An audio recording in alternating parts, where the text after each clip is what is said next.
पांडुरंगी दृढ भावो चरणन सोडी सर्वथा तुझी आण आण तुझी पंढरीनाथा वदनी तुझे मंगल नाम हृदयी अखंडिता प्रेम चरणन सोडी सर्वथा आण तुझी पंढरीनाथा नामा म्हणे केशव राजा नामा म्हणे केशव राजा केला नेम चालवी माझा चरणन सोडी सर्वथा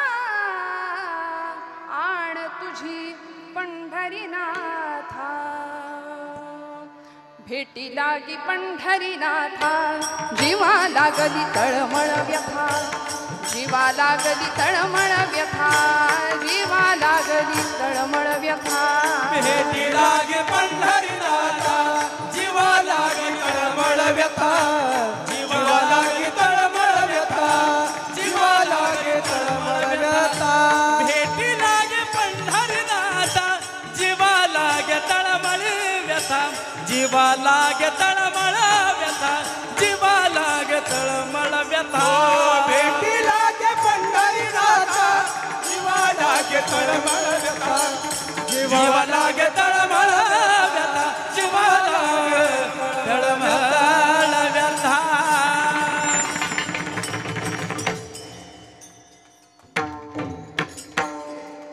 पांडुरंगा करू प्रथम नमन दुसरे चरण संतांचिया त्यांच्या कृपादाने कथेचा विस्तारू बाबाजी सद्गुरु दास तुका ओम नमो ज्ञानेश्वरा करुणा करा दयाळा तुमचा अनुग्रह लाधलो पावन झालो चराचरी मस्तक हे पायावरी या वारकरी संतांच्या ब्रह्मानंदं परमसुखदं केवलं ज्ञानमूर्तिं द्वन्द्वातीतं गगनसदृशं तत्त्वमस्यादिलक्ष्यम् एकं नित्यं विमलमचलं सर्वधी साक्षिभूतं भावातीतं त्रिगुणरहितं सद्गुरुं तं नमामि समचरणसरोजं सान्द्रनीलाम्बुदाभं जघननिहितपाणिं मण्डनं मण्डनानां तरुणतुलसीमाला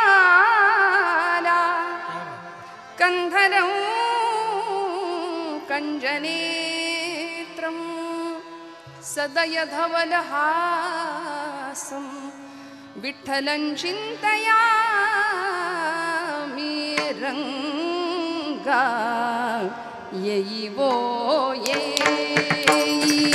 रङ्गा येयिवो ये रंगा येयिवो ये रंगा येयिवो ये रंगा येयिवो ये रंगा येयिवो ये रंगा येयिवो ये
ठाई की ठाई माझे कृष्णाई कान्हाई रंगा येई ओ ये कर जोडूनी पायी ठेवी तसे माथा तुका विनवी पंढरीनाथा रंगी ओढवावी रंगकथा पुरवी मनोरथा माय बापा तुम्ही श्रोते जगदीश मूर्ती तेथे माझी व्युत्पत्ती किती बुद्धिहीन अल्पमती सलगी करीतसे विठ्ठल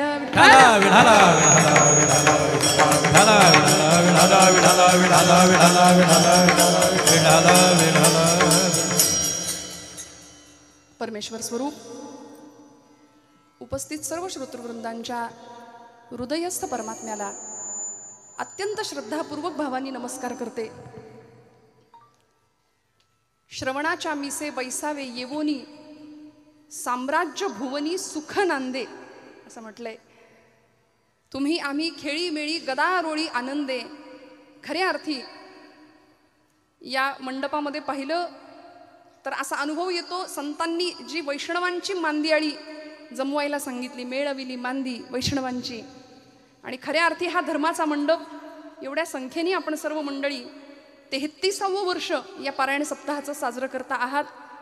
अखंड हरिनाम सप्ताह आणि श्री ग्रंथराज ज्ञानेश्वरीच्या पारायणाच्या निमित्ताने आपण सगळे इथे उपस्थित आहात.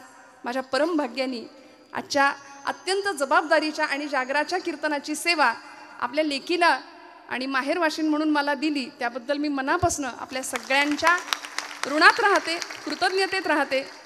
कारण जागराचं कीर्तन हे जबाबदारीचं कीर्तन आहे असं म्हटलं तर ते चुकणार नाही. आणि आपण सर्व मंडळी माझ्यावर नितांत आशीर्वाद देणारी आहात. अतिशय सुंदर साथीमध्ये, अतिशय सुंदर अशा प्रांगणामध्ये आणि उत्सवी अशा उत्साही वातावरणामध्ये ही कीर्तन सेवा परमेश्वराच्या चरणावर सुपूर्त करण्याचा प्रामाणिक प्रयत्न करते. कीर्तन चांग होय अंग हरिरूप. प्रस्तुत निरूपणाकरता घेतलेला अभंग हा संतश्रेष्ठ भक्त शिरोमणी विठुरायाचे प्रेम भांडारी असलेले संतश्रेष्ठ श्री नामदेव महाराज यांच्या मुखारविंदातून प्रसृत झालेला आणि सर्वांच्या परिचयाचा, सर्वांच्या पाठांतरातला असा बहुपरिचित असलेला हा 4 चरणांचा अभंग भक्तीच्या प्रांतामध्ये, भक्तीच्या वाटेवर चालत असताना धर्मशास्त्रांनी पूर्वसुरींनी दिलेले काही नियम आम्हाला पाळावे लागतील. नामदेव महाराज वर्णन करतात कायिक नियम, वाचिक नियम आणि मानसिक नियम. हे नियम भगवंता मी केलेले आहेत आणि आता ते नियम तू सिद्धीला ने अशी याचना, अशी प्रार्थना किंवा अशी मागणी या अभंगामध्ये नामदेव महाराज करतात. विठ्ठल विठ्ठल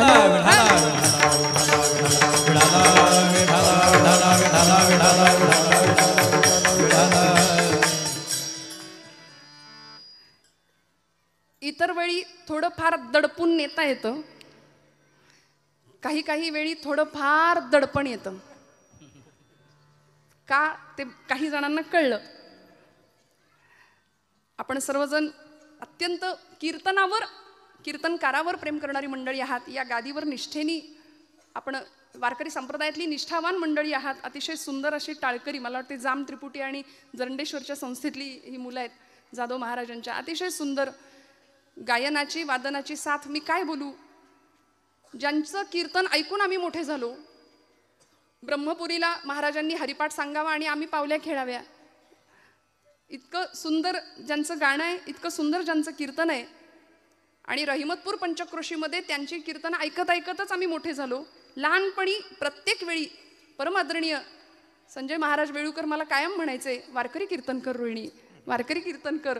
पण भगवंताच्या मनात ती इच्छा होती आणि गेल्या 10 वर्षापासून नारदीय कीर्तन करता करता आपल्या सगळ्यांच्या आशीर्वादाने वारकरी कीर्तन सेवा भगवंत करून घेतात.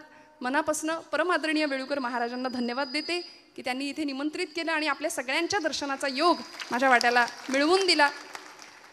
त्यांचं गाणं हे सगळ्यांना माहिती आहे. याशिवाय आमच्याच म्हणजे सातारचेच आपल्या चिंचणीरचे हरिभक्तीपरायण उमेश महाराज किर्दत आमच्या निगडीचे महाराज आहेत. या मारुती महाराज सगळ्यांच्या, विक्रम महाराज,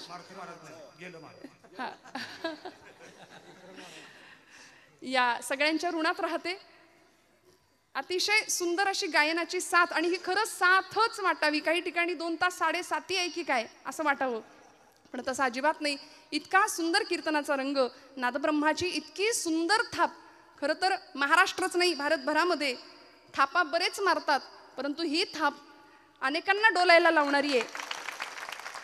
असं आहे, निर्जीव चामड्यातनं आवाज काढून दुसऱ्याच्या हृदयाला हेलावून टाकण्याची ताकद खूप कमी जणांजवळ असते. भगवंताचा कृपाशीर्वाद असतो. परमादरणीय याच प्रांताचे, आपल्या सातारा जिल्ह्याचंच भूषण असलेलं मृदंग सम्राट हरिभक्तीपरायण मदनदादा कदम, मनापासून दादांना नमस्कार करते. आमच्या योगेश महाराजांना मनापासून नमस्कार करते. आमच्या नारदीय कीर्तनाला तितक्याच ताकदीने, वारकरी कीर्तन असू दे किंवा एखादी क्लासिकल संगीताची मैफल असू दे, या सगळ्याच क्षेत्रामध्ये अतिशय सुंदर ज्यांची बोटं संवादिनीवरती लिहिलेया फिरतात अशा आमचे परम आदरणीय सातारचे चव्हाण सर, मनापासून त्यांनाही नमस्कार करते. आणि आमच्या सोबतच असलेले परम आदरणीय आमचे, की जसं सांगितलं की कीर्तनामध्ये आत्ता समर्थ सदनवरून ही मंडळी कीर्तन वाजवून आलेली आहेत आणि अतिशय गोड अशी नादब्रह्माची सेवा करणारे परम आदरणीय आमचे विश्वनाथ सर पुरोहित, मनापासून त्यांनाही नमस्कार करते. चोपदार, विणेकरी, सर्व टाळकरी, आपण सर्व श्रोतृवर्ग सगळ्यांच्या चरणारविंदी कृतज्ञतापूर्वक वंदन करते. आणि मी एक वाक्य मगाशी बोलले, इतर वेळी थोडं फार दडपून नेता येतं, काही वेळी थोडं फार दडपण येतं. त्यामुळे गुरुस्थान असं जर शेजारी असं मागे असं, पण ते बरं आहे मागे बसलेत, भिवू नकोस, मी तुझ्या पाठीशी आहे असा मी अर्थ घेते. कारण महाराष्ट्रच नाही तर सबंध भारत, आणि सबंध भारतच नाही तर जगभरात म्हणजे कीर्तनकारांना सुद्धा VIP ट्रीटमेंट कशी मिळते, रेड कार्पेट कसं असतं कीर्तन प्रांतातल्या कीर्तनकारांना सुद्धा, असं आमचं एक व्यक्तिमत्व सगळ्यांच्या परिचयाचं आणि लोकप्रिय असलेले आमचे गुरुजी हरिभक्तीपरायण चारुदत्त बुवा आफळे, ते सातारचेच आहेत. हे जास्त अंडरलाईन, म्हणजे 2 त्याच्या खाली एक अंडरलाईन असं करूया, कारण आपण सगळे सातारची मंडळी आहेत. आणि बुवा जरी पुण्यात असले, मी जरी पुण्यात असले, तरी आपण सगळी सातारची आहोत. त्यामुळं हा जास्त अभिमानास्पद आणि गौरवाचा विषय. मी मनापासून बुवांच्या चरणी विनम्र प्रणिपात करते. आपण सर्व मंडळी, महिला वर्ग, आज आपला दिवस आहे. हा, तसं मी नेहमी म्हणते, घरात पण आपलाच आवाज असतो की नाही हो म्हणा, जागे आहेत ना सगळे, असतो की नाही. तुम्हाला काही कळत नाही, किती मोठे असू दे व्यवहारात ऐकून घ्यावं लागतं या वर्गाला. त्यामुळे घरातही आपला, इथेही आपली संख्या बहुसंख्य, यांचे उमेदवार तसेही सगळीकडे कमीच असतात, पण तरी सुद्धा आज बहुसंख्येने इथे आपण उपस्थित आहात. सर्व आबाल वृद्ध, तरुण वर्ग, तरुण भावंड, माझ्या भगिनी, सर्व पितृतुल्य मातृतुल्य श्रोतृवर्गांना, वक्ता वक्तानो हे श्रोते विण या न्यायानी, अतिशय बहुश्रुत आणि सुहृद अशा श्रोतृवर्गाला मनापासून नमस्कार करते. उत्तम अशी साऊंड व्यवस्था, ध्वनी व्यवस्था सांभाळणारे आमचे दादा, महाराष्ट्रातली नामवंत कीर्तनकार मंडळी आजपर्यंत इथं येऊन आपलं ज्ञानदान करून गेली आहेत. आणि आज उपांत्य दिवशीची या सप्ताहाच्या, म्हणजे उद्या अतिशय गोड असं काल्याचं कीर्तन महाराजांच्या मुखातून आपण ऐकणार आहात.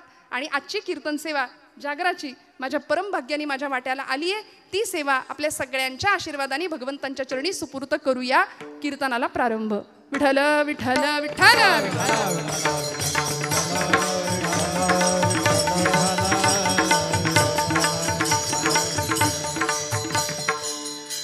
ताई 9 वाजता खरं तर सुरुवात झाली आणि तुम्ही म्हणता आत्ता प्रारंभ. अभंगाची अर्थपूजा बांधूया. माझ्या अल्पशक्तीनुसार, अल्पमतीनुसार आणि अल्पकुवतीनुसार कीर्तनाला येणारा श्रोतृवर्ग, त्याच्यामध्ये प्रकार माऊलींनी सांगितलेत: गाते, श्रोते, पाहते, चतुर, विनोदे, दुश्चित्ते. त्यामुळे अनेक प्रकारचा श्रोतृवर्ग कीर्तनाला उपस्थित असतो. कुणी गाण्यावर प्रेम करतं म्हणून 9 वाजता हजर.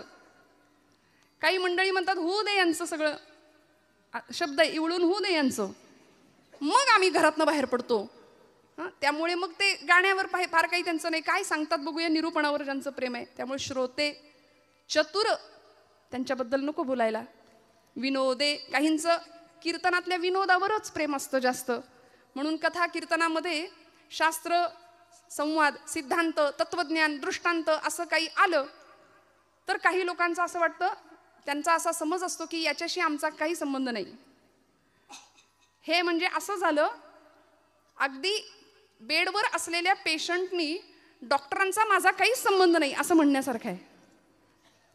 त्यामुळे होय अंग हरिरूप किंवा ब्रह्मीभूत काय होतसे कीर्तनी, भाग्य तरी ऋणी देवाईसा. ही प्रचिती जशी संतांना आली तशी तुम्हाला मला या मंडपामध्ये कीर्तनाच्या भक्तीच्या माध्यमातून जर यायची असेल ना, तर आम्हाला इथं यावं लागेल. श्रवण करावं लागेल. म्हणून श्रवणाच्या मिसे वैसावे येवोनी साम्राज्य भुवनी सुख नांदे, अशा या सुखाचा अनुभव घ्यायला आणि आपल्या जीवनाचं कल्याण करून घ्यायला आपण सर्व मंडळी इथे उपस्थित आहात. गाते श्रोते पाहते चतुर विनोदे दुष्टिते, या सगळ्यांना एकच विनवणी संतांनी करतात की करा विठ्ठल स्मरण. बस भगवंताचं अखंड स्मरण. आणि कितीही काही असलं तरी सगळ्यात म्हणजे महत्त्वाचं कीर्तनाचा पाया, भक्तीचा बेसमेंट असेल तर ते भक्तीचंच असावं. म्हणून आजच्या मागणीपर कीर्तनाला संतश्रेष्ठ नामदेव महाराजांचा हा अभंग घेण्याचा प्रयत्न, यथाशक्ती यथामती त्या अभंगाची अर्थपूजा आपण बांधायची. विठुरायाचे प्रेम भांडारी किंवा भक्त शिरोमणी या शब्दामध्ये ज्यांचा गौरव साक्षात माऊलींनी केलाय. आजचा दिवस हा महान असा पर्वकाळ आहे. कार्तिकी एकादशी, कार्तिक शुद्ध एकादशीचा दिवस, प्रबोधिनी एकादशी, देव उठणी एकादशी असं काही ठिकाणी आपण म्हणतो, देवशयनी एकादशी, आषाढी एकादशी आणि आजची देवाला उठवण्याची एकादशी. म्हणून काकडा, जिथे तिथे काकड्याचा आनंद आपण सगळी मंडळी घेताय. आणि भगवंताला उठवायचं म्हणजे काय, खरं तर आमच्याच आतमध्ये असलेलं परमतत्व त्याला जाग करायचं. आणि मी कोण, कोहम कथमिदम जातम को वै करतास्य विद्यते. आचार्य जगद्गुरु शंकराचार्य म्हणाले, मी कोण, स्वतःची ओळख करून घेणं, स्वतःला जाग करणं आणि खऱ्या अर्थी शरीराची नाही तर मनाची झालेली निद्रिस्त अवस्था संपवणं. आणि मग संतांनी सांगितल्याप्रमाणे उठा जागे व्हारे आता, स्मरण करा पंढरीनाथा, भावे चरणी ठेवी माथा, चुकवी व्यथा जन्माच्या. उठा जागे व्हारे आता, स्मरण करा पंढरीनाथा, भावे चरणी ठेवा माथा, चुकवी व्यथा जन्माच्या. जगजोगी जगजोगी जगजोगी जगजोगी, हा जगजोगी जगजोगी, जगजोगी जगजोगी. जाग जाग बोलती, जाग जाग बोलती, जगजोगी जगजोगी, जगजोगी जगजोगी. जाग जाग बोलती, जाग जाग बोलती, जगजोगी जगजोगी, जगजोगी जगजोगी.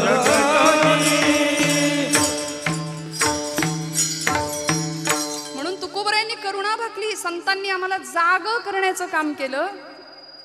काय सांगू आता संतांचे उपकार, मज निरंतर जागविती.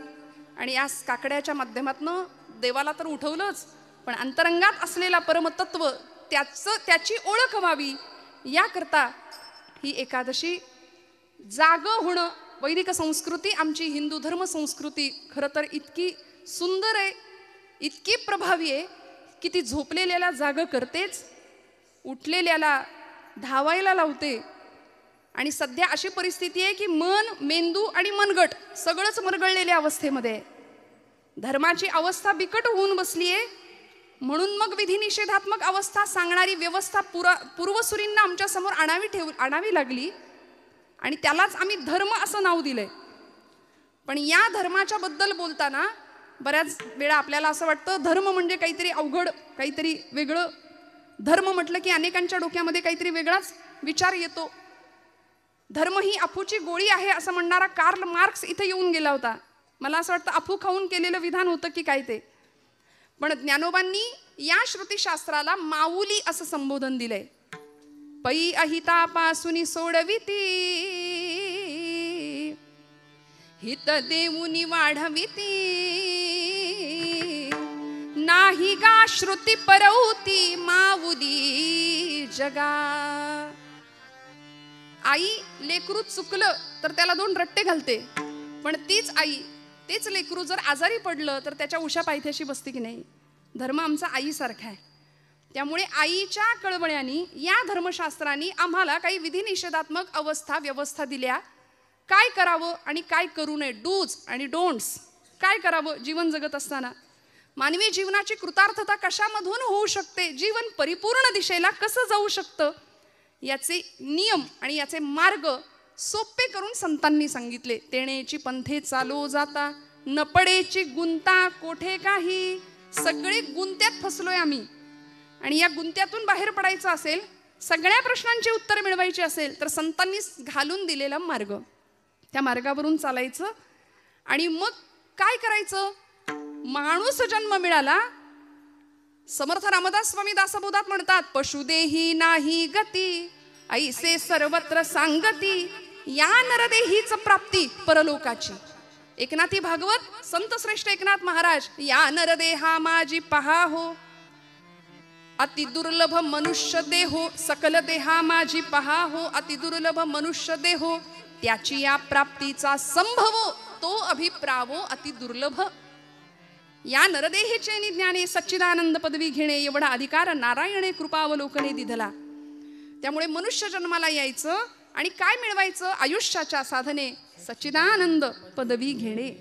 सच्चिद आणि आनंद या पदवीला आम्ही प्राप्त होऊ शकतो, जी माऊलींनी मिळवली, जी तुकोबरायांनी अवस्था प्राप्त केली. म्हणून तर सच्चिदानंद मूर्ती पाय दाखवी आम्हा, असं रामेश्वर शास्त्रींनी आरती केली महाराजांची.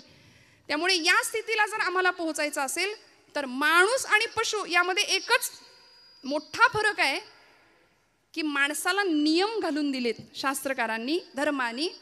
पशूंना काही नियम नाहीत, कुठलं बंधन नाही, कसंही जगा कसंही वागा. आणि आज माणूस नियमबाह्य वर्तन करतो, मर्यादे पलीकडे जाऊन वर्तन करतो. म्हणून तर त्याचं जगणं मानव न राहता मानवाचा दानव झालाय. ही परिस्थिती आहे.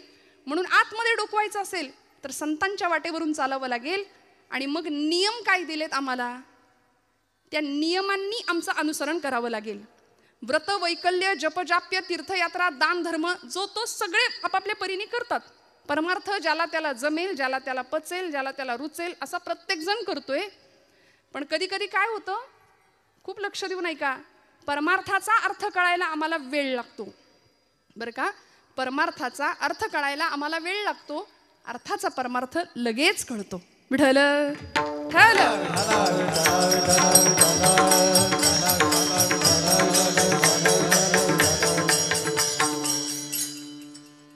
ऐकी नाही, अर्थाचा परमार्थ बरोबर कळतो म्हटलं. अर्थ आता लक्षात आलं ना.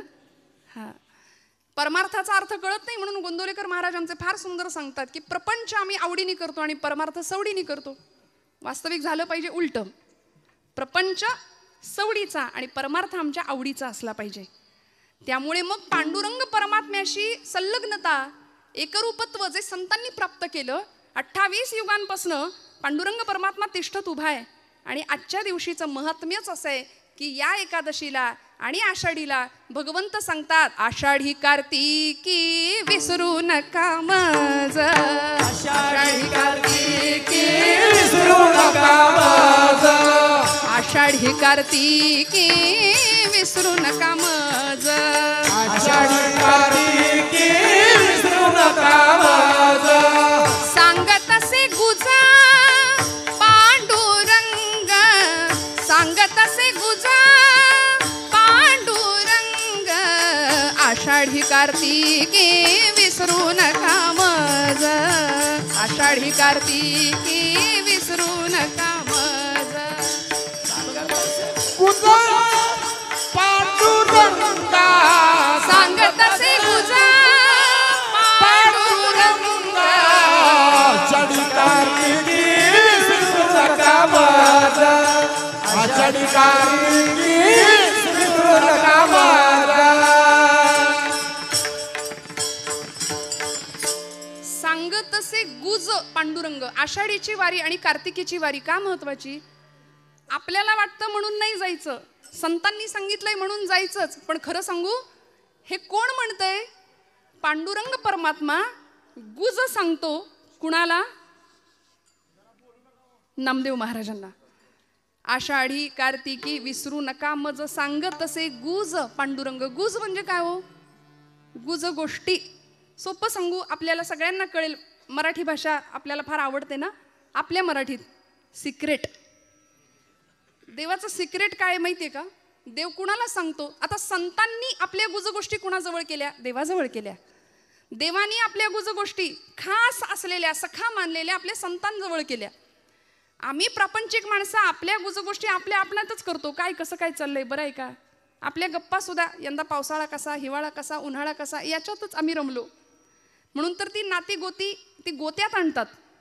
ती नाती आम्ही गमतीने म्हणतो, नात्यातली माणसं नात्यातली असतात. मग बोलायचं कुणाशी हो? गंमत सांगू, लोकांतात असताना देवाचं बोलायचं बरं का. लोकांतात असताना देवाचं बोलायचं आणि एकांतात असताना देवाशी बोलायचं. आहे की नाही? बाकी सगळ्या गोष्टी बाजूला ठेवूया. भगवंत स्वतः नामदेव महाराजांना सांगतात, आषाढी कार्तिकी विसरू नका मज नामया. भगवंत त्यांची व्यथा व्यक्त करतात. थोर प्रेमाचा भुकेला हाचे दुष्काळ तयाला. म्हणले माझ्याकडे येणारे सगळे व्यापारी आहेत मेले. काहीतरी पाहिजे. हा देवा, आमचं हे कर ते कर, आम्हाला हे दे ते दे, मग तुझं फलान करीन, अमुक करीन, तमुक करीन. सगळे व्यापारी. पण प्रेम भावनेनी माझ्याकडे येणारी माणसं खूप कमी आहे. तीही त्रिभुवनी नाही मज कोणी. हे भगवंत स्वतः सांगतात. सांगे चक्रपाणी नामयासी. भगवंत स्वतः नामदेव महाराजांना सांगतात. म्हणून तर सखा होता भगवंतांचा नामदेव महाराज. म्हणजे प्रेम भांडारी होते. प्रेमाच्या गोष्टी भगवंत नामदेवांशीच करायचे. नामयाचे प्रेम केशवची जाणे, केशवासी राहणे नामया पाशी. असं दोघांचं सुंदर नातं होतं. म्हणून भगवंत सांगतात कुणालाही नाही, नामदेव महाराजांना सांगतात की मला विसरू नका. एकादशी का करायची? उपवास आपण शब्द वापरतो, आपण म्हणतो उपास. खरं तर भगवंताच्या उप म्हणजे जवळ राहायला मिळणं आणि वास म्हणजे वस्ती करायला मिळणं म्हणजे उपवास. आम्ही उपवासाला आपल्याकडे म्हणच आहे एकादशी आणि दुप्पट खाशी, नाही का? म्हणून तर उपवासाला आमच्या पुण्यामध्ये उपवासाचे 108 पदार्थ मिळतात. ते पुस्तक मिळतं रेसिपीचं. उपासाची कचोरी आहे, उपासाचा डोसा आहे, उपासाचा वडा आहे, उपासाची भजी आहे, उपासाचा अजून काय भाकरी आहे, ढोकळा आहे. बघा कसे उत्तर. म्हणजे हे सगळं झालंय आज, आहे की नाही? भरपूर ताट आमचं भरलेलं. कधी न भरलेलं असतं एवढं आजच्या दिवशी असतं. पुण्याजवळ कोडीत नावाचं गाव आहे. त्या गावचे महाराष्ट्राचे प्रसिद्ध साहित्यिक आचार्य अत्रे, प्रल्हाद केशव अत्रे, त्यांनी खूप सुंदर विडंबन केलं. ते म्हणाले, गुरुजी खूप सुंदर गातात बरं का. उपास मज लागला सखे ग बाई, उपास मज लागला. आहे ना सगळ्यांचा उपास? उपवास आहे ना? फराळ शब्दच असा आहे की म्हणताना तोंड गरगरीत होते आमचं. हंगामानुसार फळफळावळ असतेच. बरं, उपास म्हटलं की ते सगळं आम्हाला लागतं त्या दिवशी. म्हणजे भगर असू दे, साबुदाण्याची खिचडी असू दे, शेंगदाण्याची आमटी. हा प्रकार असा आहे की कितीही होता भगरीत तो खपतो.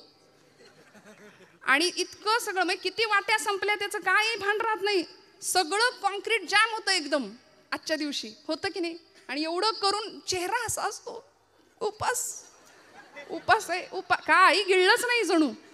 उपास मज लागला सखे ग बाई, उपास मज लागला.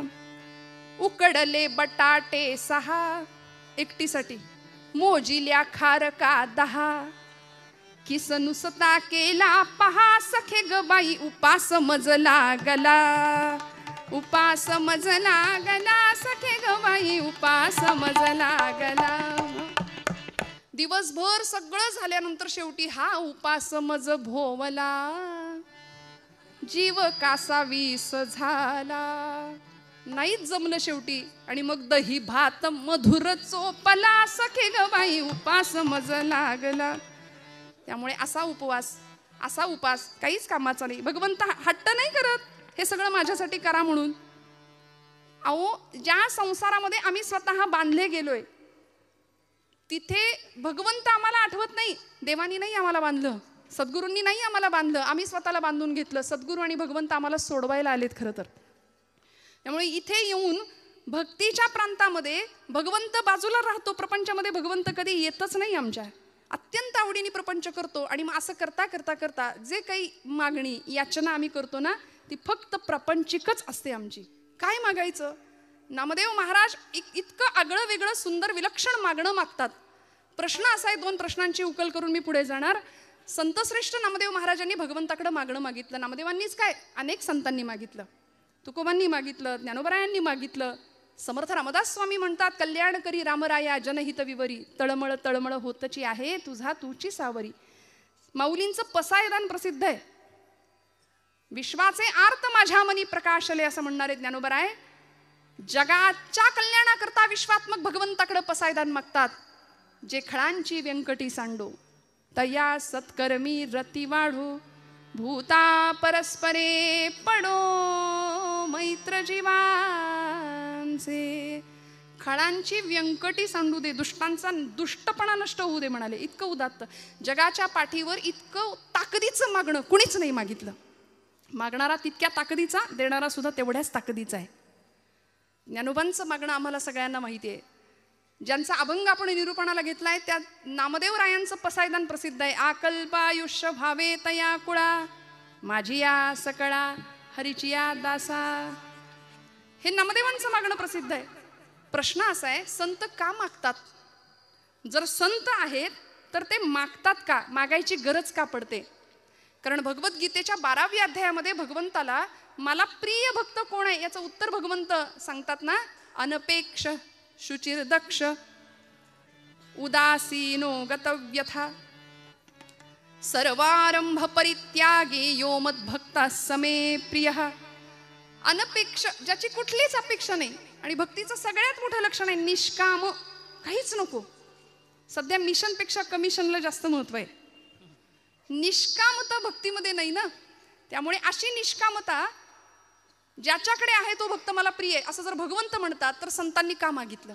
त्याचं कारण मला असं पहिलं वाटतं की देवच मागे लागला माग माग म्हणून.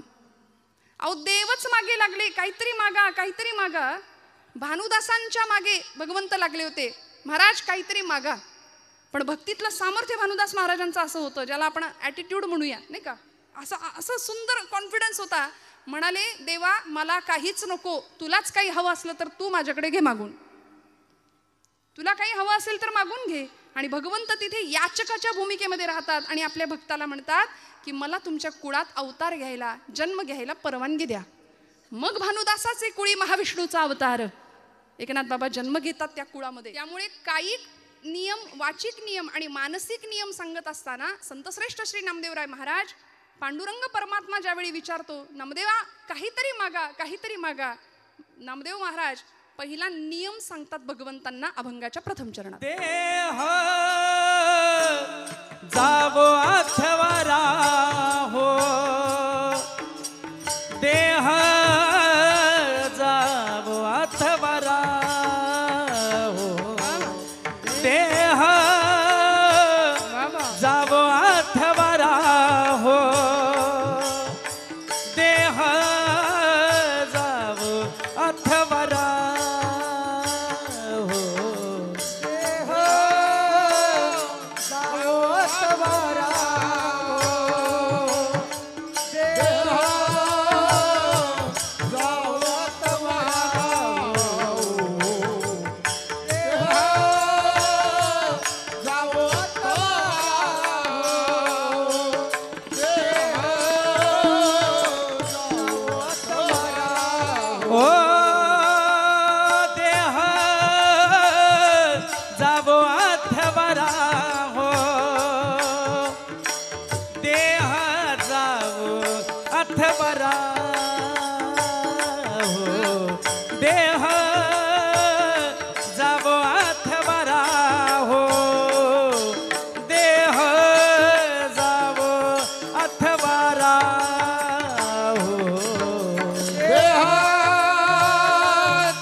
पांडुरंगी दृढ भाव चरण सोडी सर्वथा चरण सोडी सर्वथा चरण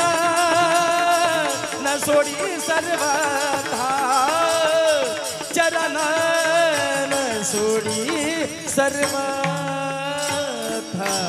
पांडुरंगे दृढ भाव पांडुरंगे दृढ भाव चरण सोडी सर्वथा चरण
काटकसर नका करू बरं का. आवडल्यानंतर दाद मनापासून आली पाहिजे आणि ती छान दिलखुलासपणे दिली गेली पाहिजे. टाळ्या वाजवा ना जोरदार. देह जावो अथवा राहो पांडुरंगी दृढ भावो चरण सोडी सर्वथा आण तुझी पंढरीनाथा. संतश्रेष्ठ नामदेवराय महाराज म्हणतात की देवा कायिक नियम सांगितला. माझा नियम आहे भगवंता. देह जावो अथवा राहो. माझा देह गेला तरी चालेल राहिला तरी चालेल फरक पडत नाही.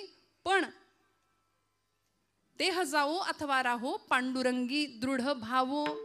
तुझ्या चरणांवरती तुझ्या नामाशी तुझ्या गुणांशी माझं सख्यत्व जुळलं गेलं पाहिजे. भगवंता मी तुझ्या अनुसंधानातच कायम राहिलो पाहिजे. ही नामदेव महाराजांची वाचिक नियमावली आहे. कायिक नियमावली आहे बरं का. कायिक तप देहाचं तप आहे की भगवंतासाठीच हा देह समर्पित करणार आहे. मना चंदनाचे परित्वा झिजावे समर्थ म्हणतात. देह या शब्दाचा अर्थच असा आहे यद्दहते नित्यम तद देहम. जो सतत जळतोय त्यालाच म्हटलंय देह. नामदेव महाराजांना माहिती आहे हा देह जाणार आहे. देह जाईल जाईल त्यासी काळोबा खाईल. देह हे काळाचे धन कुबेराचे तेथे मनुष्याचे काय आहे संपणार आहे. नामदेव महाराज म्हणतात देह संपला तरी चालेल राहिला तरी चालेल पण तुझ्याशी अनुसंधान आमचं असलं पाहिजे. देह जावो अथवा राहो पांडुरंगी दृढ भावो. तो भाव आमचा तुझ्या चरणांजवळ दृढ असला पाहिजे. आणि असा देह यद्दहते नित्यम तद देहम. तुम्ही म्हणाल कुठे काय जळतंय. देह जळतो म्हटलं ना मी आता. तुम्ही म्हणाल कुठे काय जळतंय. आता अजून थंडी म्हणावी अशी नाही सुरू झाली पण आता हिवाळ्याचे दिवस सुरू होतील आणि काय जळतंय सांगताय. खरं आहे ना जळतं बरं का.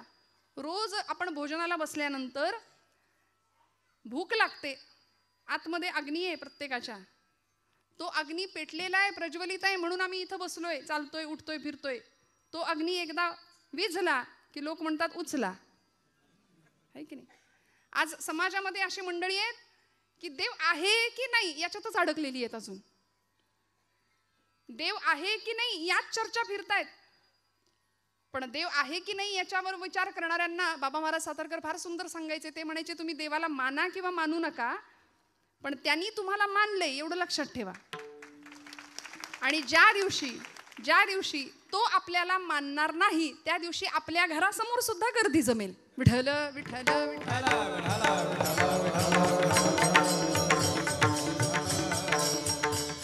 त्यामुळे या देहामध्ये एक अग्नी आहे. डॉक्टरी शास्त्र त्याला जठराग्नी म्हणतंय. भगवंत म्हणतात अहम वैश्वानरो भूत्वाम प्राणिनां देहमाश्रिताः. तो वैश्वानर अग्नी आहे.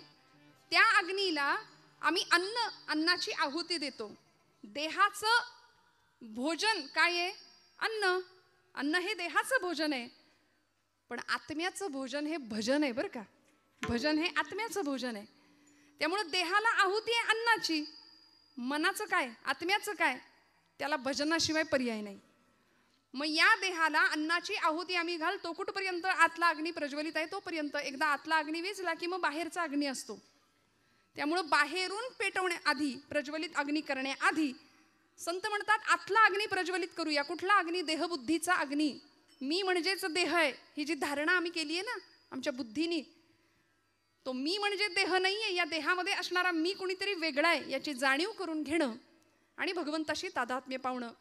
तुकोबराय म्हणतात देह नवे मी हे सरे उरला उरे विठ्ठल. स्वामी स्वरूपानंद नावाचे संत आहेत पावसला कोकणामध्ये. ते म्हणतात मी माझे मावळो सर्व तू तुझे उगवो आता. माझं पण अहंता ममता संपून जावी, देहाची आसक्ती संपून जावी आणि आतला प्रत्यय व्हावा. मग आनंद काय मिळणार आहे हो? तेथीचा आनंद ब्रह्मांडी न समाये. तेथीचा आनंद ब्रह्मांडी न समाये. उपमेशी काय देऊ सुखा.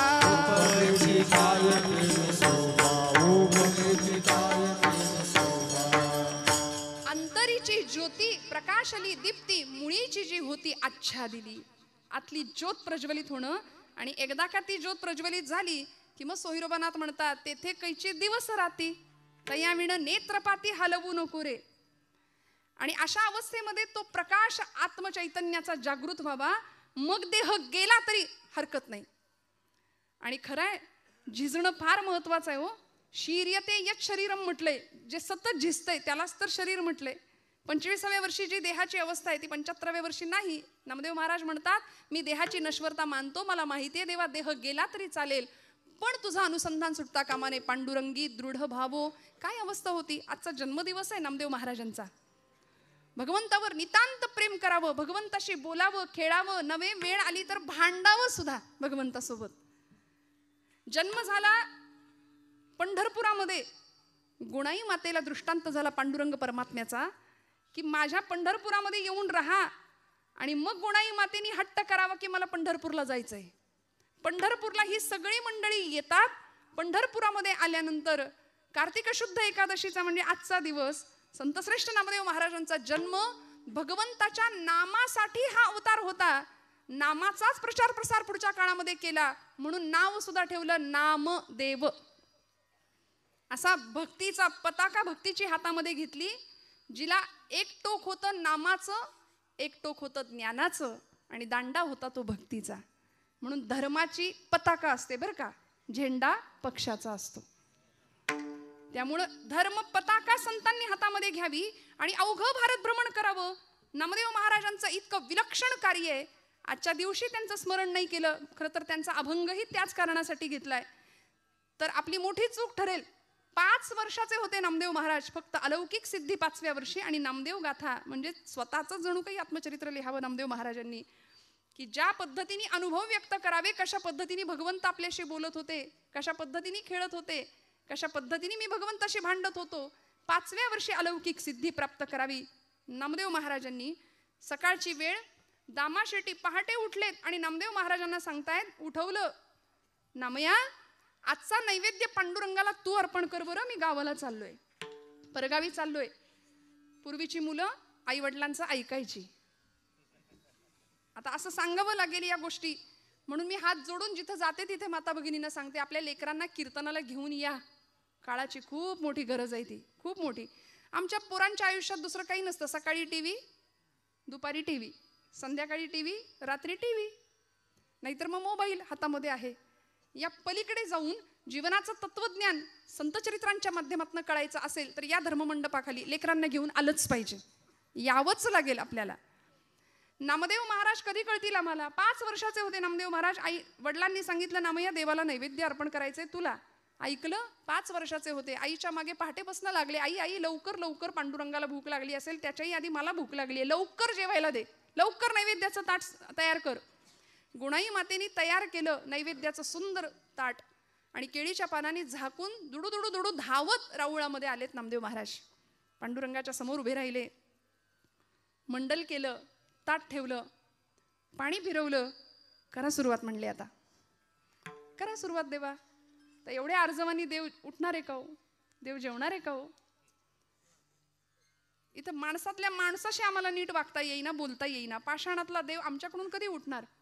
पण नामदेवांचा अर्जव काय होतं? देह जावो अथवा राहो, पांडुरंगी दृढ भावो. भगवंता पांडुरंगा, रोज माझे वडील येतात. किती वय आहे? 5 वर्षाचं वय आहे फक्त. आपल्या घरातलं आठवून बघा, 5 वर्षाचं लेकरू. 5व्या वर्षी नामदेव महाराज सांगतात, पांडुरंगा माझे वडील आज गावी गेलेत, रोज ते येतात आणि आज मी आलोय, म्हणून हे बघ बऱ्या बोलानं पटकन जेवण कर, उशीर झालाय, मी लवकर उठलोय तुला नैवेद्य द्यायचा म्हणून. जेव रे बाबा, उशीर करू नको. सगळे उपाय करून झाले तरी पांडुरंग हलेना, बोलेना, उठेना. आणि एक क्षण असा यावा, तितिक्षा काय असते, निष्ठा काय असते आणि दृढ भाव काय असतो. पांडुरंगी दृढ भावो काय असतो? नामदेव महाराज म्हणतात, देवा जर आता जेवला नाहीस ना बऱ्या बोलानं, तर इथं या पायरीवर डोकं आपटून जीव देईन म्हणाले. आणि धावले ना. पायरीवर डोकं आपटणार, लागलंच नाही डोक्याला. मऊसर हात डोक्याखाली लागला आणि गाभाऱ्यातनं आवाज आला, नामदेवा दगडाचा देव कधी जेवतो का रे? नामदेव महाराज हुशार होते. नामदेव महाराज म्हणले, पांडुरंगा दगडाचा देव कधी बोलतो का रे?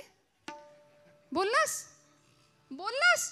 चल चाटून पुसून स्वच्छ कर. सगळं ताट स्वच्छ करायला लावलं देवाला आणि रिकामं ताट घेऊन नामदेव महाराज घरी येतात. गुणाई माता सांगते, नामया एवढा धीर नाही का रे धरवला कार्ट्या? सगळं संपवलंच नैवेद्याचं ताट. आई मला भूक लागली, लवकर जेवायला वाढ. गुणाई माता म्हणते, अरे जेवलास ना तिथे? नाही ग आई, ज्याच्यासाठी होतं तो जेवलाय. कोण? देव जेवला? हो आई, देव जेवला. नामदेवा खोटं बोलायला लागलास का रे? अगं आई नाही ग बाई, ज्याच्यासाठी होतं तो जेवला. कुणी बघितलं? अगं कुणी कशाला बघायला पाहिजे? या या डोळ्यांनी मी ग पाहिला, या या डोळ्यांनी मी ग पाहिला. देव जेवला ग, देव जेवला, देव जेवला ग, देव जेवला,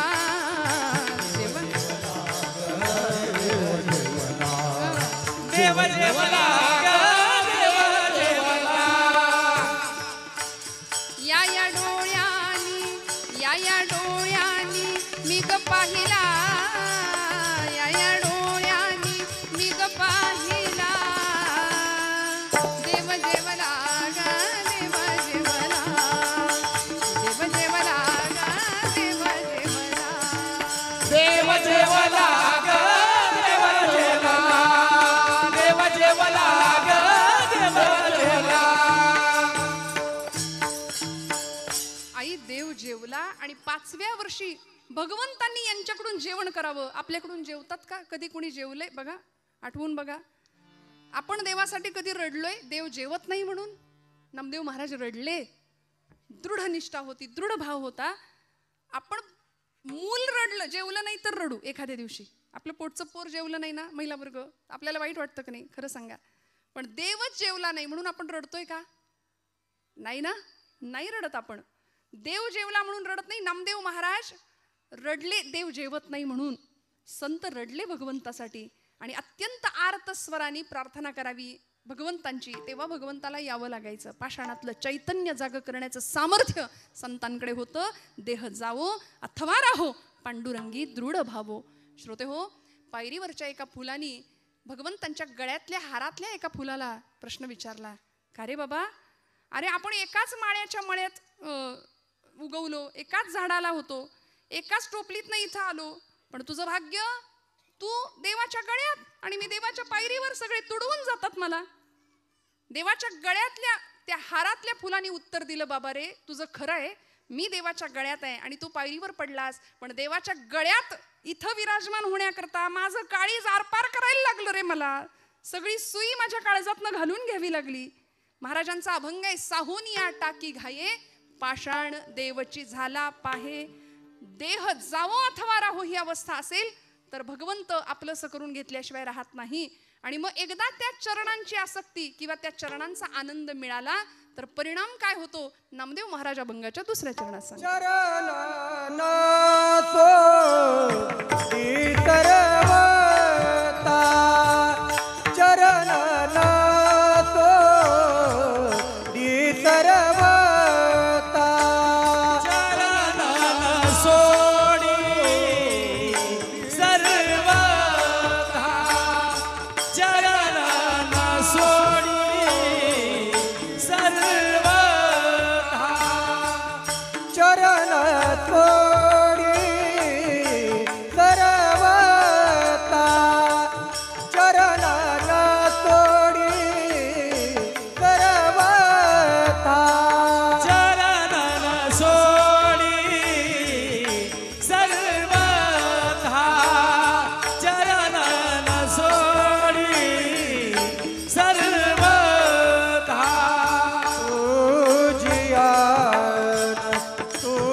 सोडी सर्वथा तुझी आण पंढरीनाथा. शपथ घेतली देवाचीच, देवा आता तुझे चरण सोडणार नाही, आता तू गवसलास, तू प्राप्त झालास, आता तुला सोडणार नाही. जनी म्हणे बा विठ्ठला आता जीवेन सोडी तुला. ही जनाबाईंची पण अवस्था होती.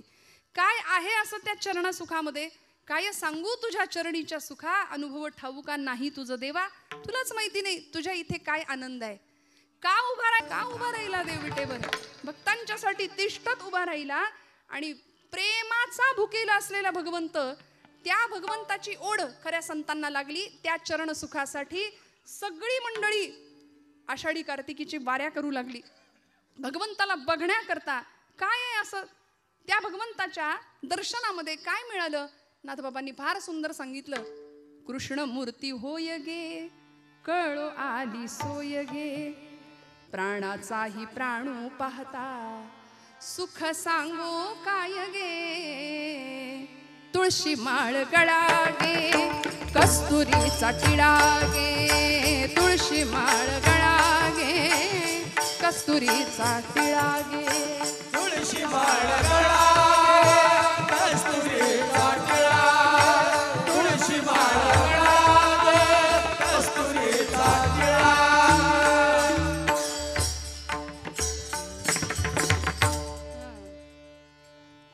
हार गळा गे कस्तुरीचा टिळा गे भक्त कृपेची माय गे ओळखिली विठाई गे एका जनार्दनी विटे जोडियले पाय गे चरण न सोडी सर्वथा.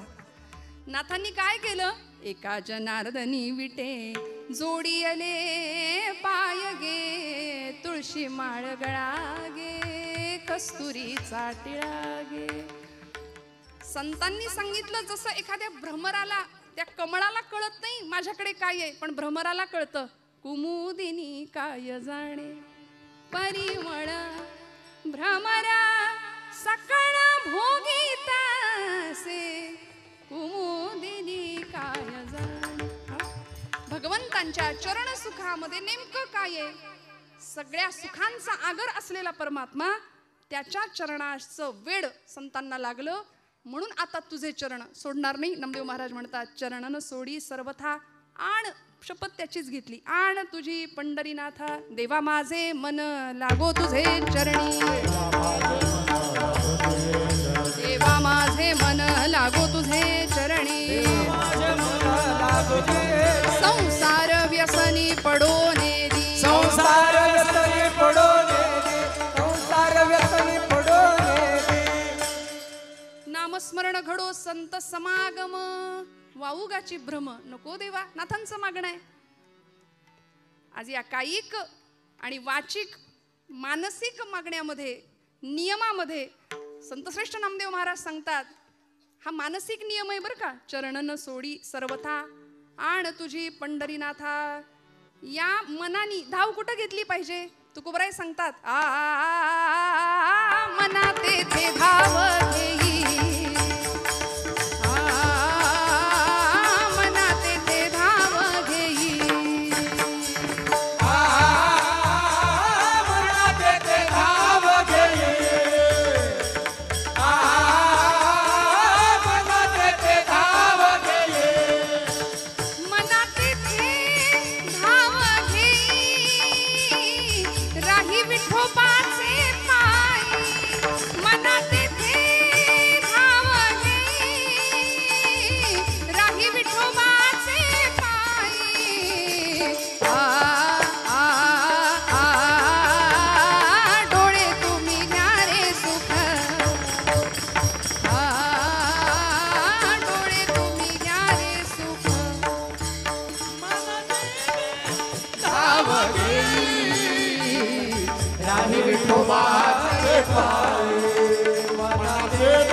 विठोबाची माई